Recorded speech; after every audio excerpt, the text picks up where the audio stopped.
জুলকরনাইনের তৈরি সেই রহস্যময় প্রাচীর যদি আজ ভেঙে যায়, তবে কি আমাদের এই আধুনিক পৃথিবী ইয়াজুজ ও মাজুজের সেই তাণ্ডব থেকে বাঁচতে পারবে? কেন হাজার বছর পর হজরত ঈসা আলাইহিসসালামকে আবারও পৃথিবীতে ফিরে আসতে হবে এই জাতির মুখোমুখি হতে? ইসলামিক ইতিহাসের এই রহস্যময় অধ্যায়টি শুরু হয় আদিপিতা আদম আলাইহিসসালামের বংশধর এবং নূহ আলাইহিসসালামের পুত্র ইয়াফিসের উত্তরসূরি ইয়াজুজ ও মাজুজকে দিয়ে, যারা ছিল অত্যন্ত হিংস্র এবং বিশৃঙ্খল। প্রাচীনকালে তারা যখন পাহাড়ের আড়াল থেকে জনপদে নেমে আসত, তখন মানুষের ঘরবাড়ি ধ্বংস করে দিত এবং ফসলি জমি ও গবাদি পশু লুট করে হাহাকার সৃষ্টি করত। এই ভয়াবহ পরিস্থিতিতে আল্লাহ তাআলার এক ন্যায়পরায়ণ শাসক জুলকরনাইন উত্তর দিকে এক পাহাড়ি জনপদে পৌঁছালে সেখানকার অসহায় মানুষগুলো ইয়াজুজ মাজুজের হাত থেকে বাঁচার আকুতি জানায়। জুলকরনাইন তখন দুই পাহাড়ের মাঝখানের বিশাল ফাঁকা জায়গায় বড় বড় লোহার পাতের স্তূপ সাজিয়ে সেটিতে আগুন জ্বালিয়ে দেন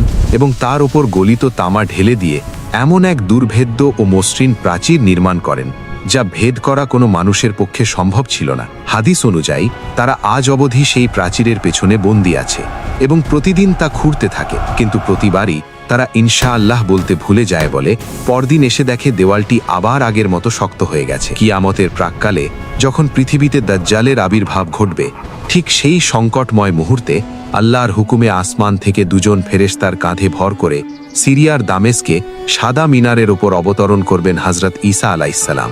তিনি দাজ্জালকে হত্যা করার পর আল্লাহর নির্ধারিত দিনে ইয়াজুজ ও মাজুজ প্রথমবারের মতো বলে প্রাচীরটি ভেঙে পঙ্গপালের মতো পুরো পৃথিবীতে ছড়িয়ে পড়বে এবং তাবারিয়ার হ্রদের সমস্ত পানি পান করে শেষ করে দেবে। পরিস্থিতির ভয়াবহতা দেখে হজরত ঈসা আলাইহিসসালাম তার অনুসারীদের নিয়ে তুর পাহাড়ে আশ্রয় নেবেন এবং আল্লাহর কাছে দোয়া করবেন, যার ফলে আল্লাহ তাদের ঘাড়ে ও গলায় নাগাফ নামক এক বিশেষ ধরনের পোকা সৃষ্টি করবেন এবং এই বিশাল বাহিনী এক রাতের মধ্যেই মহামারীতে মারা যাবে।